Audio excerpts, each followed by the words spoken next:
Hi friends, ఈరోజు పొద్దున్న లేసి ఏం చేద్దామా అని ఆలోచించేసరికి ఇంకా మన అందరికి ఈజీగా అయిపోయే టిఫిన్ ఏంది, ఉప్మా.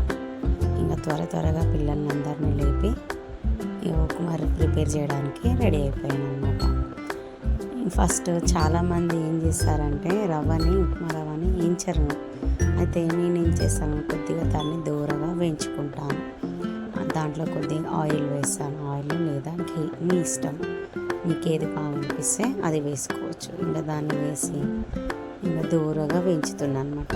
కొద్దిగా రంగు చేంజ్ అయ్యేంత వరకు మనం దాన్ని వేయించుకోవాలి. కొద్దిగా లైట్ బ్రౌనిష్ కలర్లో వచ్చే వరకు మనము దాన్ని చక్కగా వేయించుకోవాలన్నమాట. అప్పుడే టేస్టీగా అవుతుంది. చూసారు కదా కలర్ ఎలాగైతే చేంజ్ అయిందో, ఈ కలర్ అయ్యే మాదిరిగా మనము దాన్ని వేయించి చల్లారే వరకు తీసి పక్కన పెట్టుకోవాలి. మళ్ళీ అదే బాండీ వేడయ్యాక దాంట్లో కొద్దిగా ఆయిల్ వేసుకోవాలి. మనకి ఎంతైతే సరిపోతుందో అంత ఆయిల్ వేసుకోవాలి.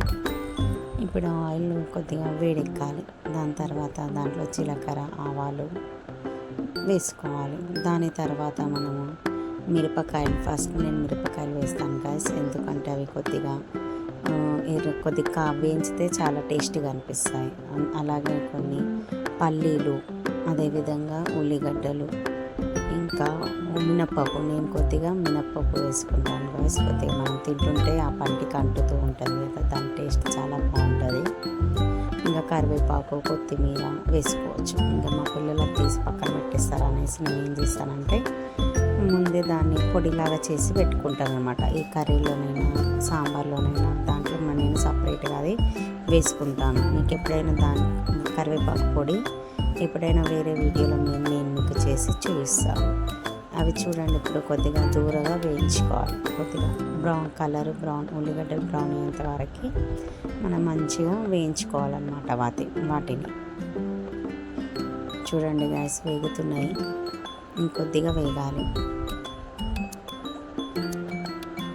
చూడండి, కొన్ని మినప్పప్పు వేసుకుంటున్నాను నేను. అవి కూడా కొద్దిగా వేగాలి. వేగితేనే అది ఇది అనేది మనకి పోతుంది, పచ్చి వాసన అనేది పోతుంది. చూసారు కదా కలర్ ఎట్లా చేంజ్ అయింది. అలా చేంజ్ అయ్యే వరకు మనం వేయించుకోవాలి. నేను ఏం చేస్తానంటే కొద్దిగా టమాటోలు కూడా వేసుకుంటాను నేను ఇందులో. మా పిల్లలకు మాకు రుచిగా అనిపిస్తుంది అనేసి ఒక టమాటో కట్ చేసి వేసాను. చూడండి, అది కొద్దిగా మెత్తగా అయ్యేంత వరకు మళ్ళీ ఇంకో 2-3 సార్లు ఇట్లా తిప్పాలి, వేగనివ్వాలి వాటిని. దాని తర్వాత చూసారు కదా నీళ్ళు, మనం ఎంతైతే రవ్వ తీసుకున్నామో దానికి తగినంత నీళ్ళు వేసుకొని దానికి తగినంత ఉప్పు కూడా వేసుకోవాలి. తర్వాత దాన్ని మరగనిద్దాం. మనం నీళ్ళు మరగాలన్నమాట మంచిగా.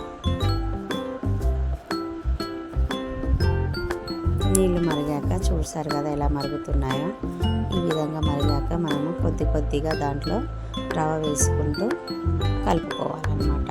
ఎంత కావాలో అంత, దానికి సరిపడంత మనం రవ్వ వేసుకొని మంచిగా కలుపుకోవాలి. ఉండలు కట్టకుండా కలుపుకోవాలి.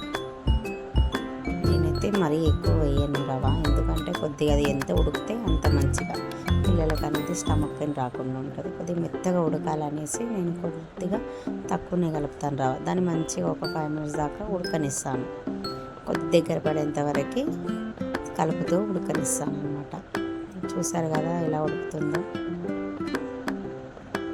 మిడిల్లో మనం తిప్పుకోవాలి ఉండలు కట్టకుండా. చూసారు కదా గైస్, మనం